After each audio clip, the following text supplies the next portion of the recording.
नमस्कार मित्रों, मारी यूट्यूब चैनल में फरी एक बार आपનું હૃદયપૂર્વક સ્વાગત છે।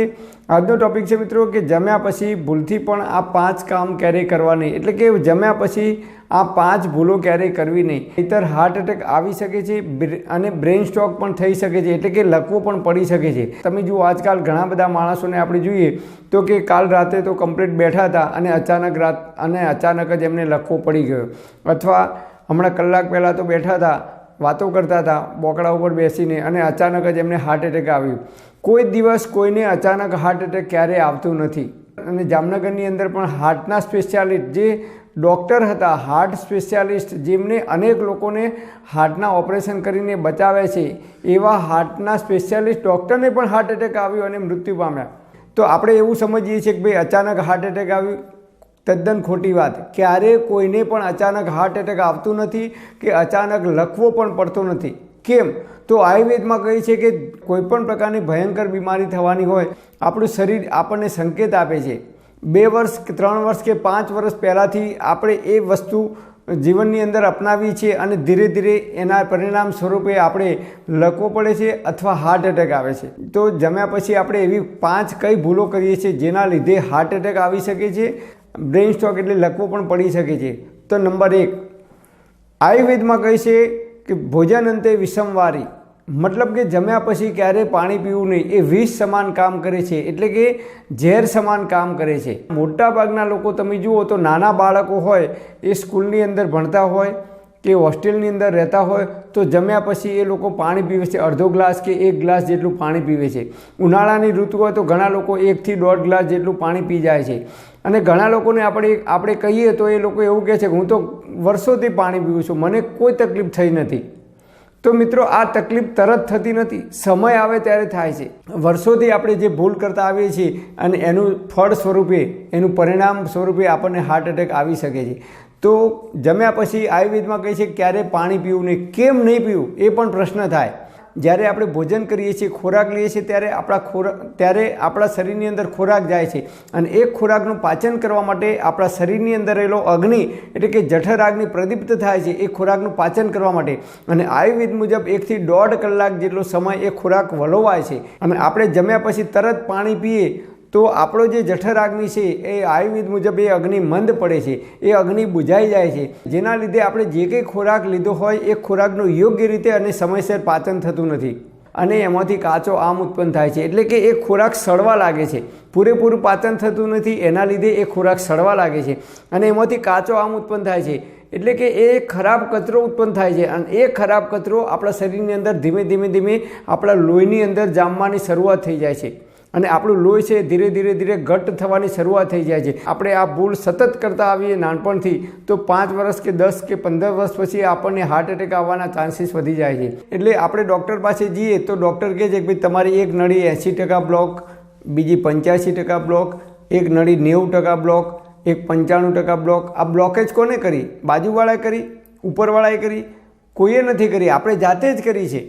તો આપણે પ્રકૃતિના નિયમોનું પાલન કરતા નથી, કુદરતના નિયમોનું પાલન કરતા નથી, આપણે બોડીના જે નિયમો છે એ નિયમોનું આપણે ઉલ્લંઘન કરીએ છીએ, એના નિયમોનું પાલન કરતા નથી અને એટલા માટે જ નાની ઉંમરની અંદર આપણને અનેક પ્રકારની બીમારીઓ થાય છે। ડાયાબિટીસ, હાઈ બીપી, કોલેસ્ટ્રોલ, પેટમાં ગેસ થવો, એસિડિટી થવી, અવળો ગેસ થવો, હાઇપર એસિડિટી થવી, થાઇરોઇડ, પગની અંદર સોજા આવવા, આવી અનેક પ્રકારની બીમારીઓ દિવસે ને દિવસે વધુને વધુ જોવા મળે છે। જંગલમાં જે પ્રાણીઓ રહે છે, જંગલી પ્રાણીઓની અંદર કોઈ દિવસ તમે કોઈ બીમારી જોઈ કે ચલો ભાઈ જંગલની અંદર હાથીની હોસ્પિટલ અલગ હોય, વાઘની હોસ્પિટલ અલગ હોય, જંગલી ભેંસ હોય તો એની હોસ્પિટલ અલગ હોય। એ જંગલની અંદર જે પ્રાણીઓ રહેશે એ પ્રાણીઓ કુદરતના નિયમોનું પાલન કરે છે, પ્રકૃતિના નિયમોનું પાલન કરે છે અને એટલા માટે એ જલ્દી બીમાર પડતા નથી। તમે કોઈ દિવસ જોયું કે ભાઈ વાંદરાનું હાર્ટ એટેકથી મૃત્યુ થયું? કેમ નથી થતું? ડૉક્ટરોએ અને વૈજ્ઞાનિકોએ સંશોધન કર્યું અને કહ્યું છે કે વાંદરાના શરીરની અંદર જે રચના છે, જે હાર્ટ છે, એ જ હાર્ટ માણસના શરીરની અંદર છે। વાંદરાના શરીરમાં જે કિડની છે એ જ પ્રકારની કિડની માણસના શરીરની અંદર છે। વાંદરીના શરીરની અંદર જે ગર્ભાશય છે એ જ બહેનોના શરીરની અંદર ગર્ભાશય છે, છતાં કોઈ દિવસ વાંદરાને હાર્ટ એટેક આવતું નથી, ડાયાબિટીસ થતો નથી, કોલેસ્ટ્રોલનો પ્રોબ્લેમ આવતો નથી કે એમને હાઈ બીપી થતું નથી। કેમ નથી થતું? કારણ કે એ જે પ્રાણીઓ છે એ કુદરતના નિયમોનું પાલન કરે છે અને કોઈ પણ પ્રાણી હોય તો એ સવારે જ્યારે સૂર્યોદય થાય ત્યારે એ પોતાના ખોરાકની શોધમાં નીકળે છે અને ભરપેટ ભોજન કરે છે અને પછી એક ભોજન કર્યા પછી 6 કલાક સુધી તેઓ કંઈ પણ બીજી વસ્તુ ખાતા નથી. કે ભેંસ હોય ગાય હોય તે ભોજન કર્યા પછી તરત પાણી નહીં પીવે, 1.5 કલાક 2 કલાક કે 1 કલાક પછી જ પાણી પીશે. બીજું, કોઈ પણ પ્રાણી છે તો એના પેટમાં દુખાતું છે કે પેટમાં ગેસ થઈ છે, પેટમાં કોઈ પણ પ્રકારની તકલીફ થશે, એ બકરી હોય ગાય હોય કે ભેંસ હોય, તો એ 1 દિવસ કે 2 દિવસ કે 3 દિવસ ખોરાક નહીં લે, ખાવાનું બંધ કરી દે છે. જ્યારે આપણે માણસ છીએ તો આપણે 24 કલાક ઘંટી ચાલુ હોય, આપણે ગમે તેવા બીમાર પડ્યા હોઈએ તો એ આપણે ઘંટી બંધ થતી જ નથી, ચાલુ જ રાખીએ છીએ આપણે ખાવાનું, અને એના લીધે અનેક પ્રકારની બીમારીઓના ભોગ આપણે બનતા જઈએ છીએ. આટલી બધી આધુનિક સુવિધાઓ થઈ, ટેકનોલોજી વધી, મોટી મોટી કરોડોની અબજો રૂપિયાની હોસ્પિટલો બની, છતાં તમે જુઓ રોગ બંધ થતા નથી કે ઓછા થતા નથી. કેમ? તમે ગમે તે હોસ્પિટલમાં સવારે જઈને ઊભા રહો 9-10 વાગે તો ડૉક્ટર આવ્યા છે એ પહેલાં દર્દીઓની લાઈન લાગી છે. દરેક હોસ્પિટલોની અંદર બાળકોની હોસ્પિટલ હોય, બહેનોની હોસ્પિટલ હોય કે જનરલ હોસ્પિટલ હોય, દરેક જગ્યાએ તમે જુઓ તો લોકો લાઈનમાં ઊભા હોય છે, કોઈના કોઈ રોગથી પીડાય છે. રાત્રે સંધ્યા ટાઈમ પછી પ્રાણીઓ છે, પક્ષીઓ છે, ખોરાક છોડી દે છે ખાવાનું, અને પોતપોતાના કબૂતર હોય, ચકલી હોય કે જે કંઈ પક્ષીઓ હોય એ પોતાના માળા તરફ જાય છે અને આખી રાત શાંતિથી પોતાના માળામાં બેસી રહે છે. તમારા ઘરની અંદર કોઈ તમે પક્ષી પાળ્યું હોય તો એને જોઈ લેજો, એને રાત્રે તમે 10 વાગે 12 વાગે કંઈક ખાવાનું આપજો તો નહીં ખાય, એ સવારે સૂર્યોદય થાય ત્યારે જ ખોરાક ખાશે. અને આપણે માણસ છીએ, રાત્રે 11:30 હોટલમાં જઈને ભોજન કરીએ છીએ. ઘણા લોકો રાત્રે 12, 12:30 ઓર્ડર કરી અને પીઝા મંગાવે છે, બર્ગર મંગાવે છે, મંચુરિયન મંગાવે છે. એમને ઈચ્છા થાય કે આજે ખાવું છે તો તરત મંગાવે છે. એ મોટી મોટી સિટીમાં તો રાત્રે 1-1:30 વાગે પણ લોકો નાસ્તો કરતા હોય છે કે ભોજન કરતા હોય છે. આમ આપણે કુદરતના નિયમોનું પાલન કરતા નથી. આયુર્વેદ કહે છે કે સૂર્યોદય થાય તે સૂર્યાસ્ત સુધી જ ભોજન કરવું જોઈએ અથવા ખાવું જોઈએ, તો જ આપણે તંદુરસ્ત અને નિરોગી રહી શકીએ છીએ. નિયમ નંબર 2, જે લોકો માવો ખાતા હોય, મસાલો ખાતા હોય એ કે તમાકુ ખાતા હોય, એ લોકોને ટેવ હોય છે જમ્યા પછી તરત જ એ લોકો માવો ખાવાનું તરત જ માવો ખાય છે, અથવા તમાકુ ભરાવે છે, અથવા બીડી પીવાની ટેવ હોય તો બીડી પીવે છે, બિસ્ટોલ પીવે છે. તો જમ્યા પછી તરત આ કામ ક્યારેય નહીં કરવું. કેમ નહીં કરવું? તો આપણે જ્યારે ભોજન કરીએ છીએ ત્યારે આપણા શરીરની અંદર એ ભોજનનું પાચન થાય છે. તો જમ્યા પછી તરત આપણે માવો ખાઈએ, બીડી પીએ, તમાકુ ખાઈએ તો શું થાય? એની અંદર રહેલું જે નિકોટિન નામનું ઝેરી તત્વ છે એ આપણા ખોરાકની અંદર ભળી જાય છે, અને ખોરાક જ્યારે વલોવાતો હોય ત્યારે એની અંદર એ રસ અંદર જાય છે, ત્યારે એ ખોરાકનું યોગ્ય રીતે અને સમયસર પાચન થતું નથી. લોહીની અંદર ખરાબ કચરો જમા થવાની શરૂઆત થઈ જાય છે, અને ધીમે ધીમે 5 વર્ષે કે 10 વર્ષે આપણું લોહી છે ધીમે ધીમે આવો બધો કચરો જમા થાય એટલે લોહી ઘટ્ટ બને છે. લોહી ઘટ્ટ બને એટલે ડૉક્ટર પાસે જઈએ, ડૉક્ટર કહે છે ભાઈ તમારે કોલેસ્ટ્રોલનો પ્રોબ્લેમ છે. કોલેસ્ટ્રોલનો પ્રોબ્લેમ હોય એટલે કોલેસ્ટ્રોલ લોહી પાતળું થવાની ગોળી આપે, અથવા એમાંથી તમને બીપીની તકલીફ થાય છે, હાઈ બીપી થાય છે. લોહીની અંદર કચરો જમા થાય એટલે લોહી જાડું થઈ જાય. લોહી જાડું થાય એટલે આપણા હૃદયને પમ્પિંગ કરવા માટે હાઈ બ્લડ પ્રેશર, હાઈ એટલે વધારે બ્લડ પ્રેશર, બ્લડને પ્રેશર આપવું પડે છે જુદા જુદા અંગ અવયવ તરફ પહોંચાડવા માટે. એટલે હાઈ બ્લડ પ્રેશરની ગોળી ગળવાની જરૂર પડે છે, અથવા અમુક લોકોને ડાયાબિટીસની અસર થાય છે તો ડાયાબિટીસની ગોળી ગળવાની જરૂર પડે છે. તો જમ્યા પછી તરત જ ક્યારે માવો, મસાલો, બીડી, તમાકુનું વ્યસન હોય તે કરવું નહીં. નંબર 3, જમ્યા પછી ઘણા લોકો આઈસ્ક્રીમ ખાતા હોય છે. અત્યારે શિયાળાની સિઝન ચાલે છે તો લગ્નની સિઝન ચાલે છે, તો રાત્રે આપણે લગ્નમાં જઈએ કે રિસેપ્શનમાં જઈએ તો જમ્યા પછી મોટા ભાગના લોકો આઈસ્ક્રીમ ખાય છે. ક્યારેય આઈસ્ક્રીમ ખવાય નહીં. કેમ ના ખવાય? આપણે આઈસ્ક્રીમ ખાઈએ એટલે આપણા શરીરની અંદર જમ્યા પછી તરત જે અગ્નિ પ્રદીપ થાય છે ભોજનનું પાચન કરવા માટે, એ અગ્નિ મંદ પડે છે, અને અગ્નિ મંદ પડે છે એટલે એ ખોરાકનું યોગ્ય રીતે અને સમયસર પાચન થતું નથી. એટલે જિંદગીમાં જીવો ત્યાં સુધી ભોજન કર્યા પછી તરત ક્યારેય આઈસ્ક્રીમ ખાવો નહીં.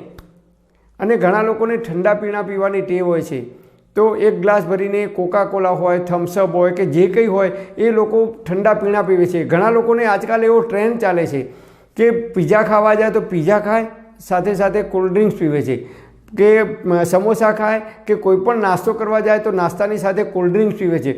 તો નાસ્તાની સાથે કોલ્ડ ડ્રિંક્સ ક્યારેય પીવાય નહીં, જમ્યા પછી પણ ક્યારેય કોલ્ડ ડ્રિંક્સ પીવાય નહીં.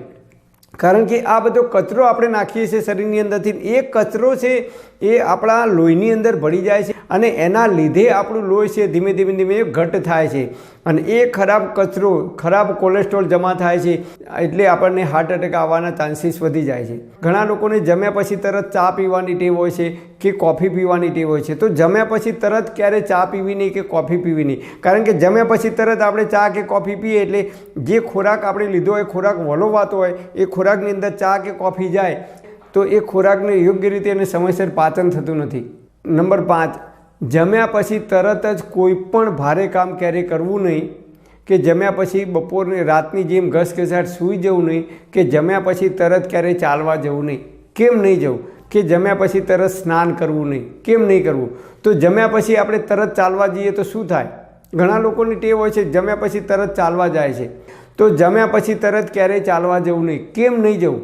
તો જમ્યા પછી આપણે જ્યારે ભોજન કરીએ છીએ ત્યારે આપણા શરીરની અંદર જ્યારે ખોરાક જાય છે ત્યારે જઠરાગ્નિ પ્રદીપ થાય છે, ખોરાકનું પાચન થાય છે, અને એ સમય દરમિયાન 1.5 થી 2 કલાક જ્યારે ખોરાકનું પાચન થતું હોય એ સમય દરમિયાન 1 થી 1.5 કલાક સુધી જ્યારે ખોરાક વલોવાય છે, ખોરાકનું પાચન થાય છે, ત્યારે સૌથી વધારે બ્લડની જરૂર પડે છે એ ખોરાકનું પાચન કરવા માટે, જઠરાગ્નિની. એટલે આપણા શરીરના તમામ અંગ અવયવની અંદરથી જે બ્લડનો સપ્લાય છે, લોહીનો સપ્લાય છે, એ જઠર તરફ જાય છે.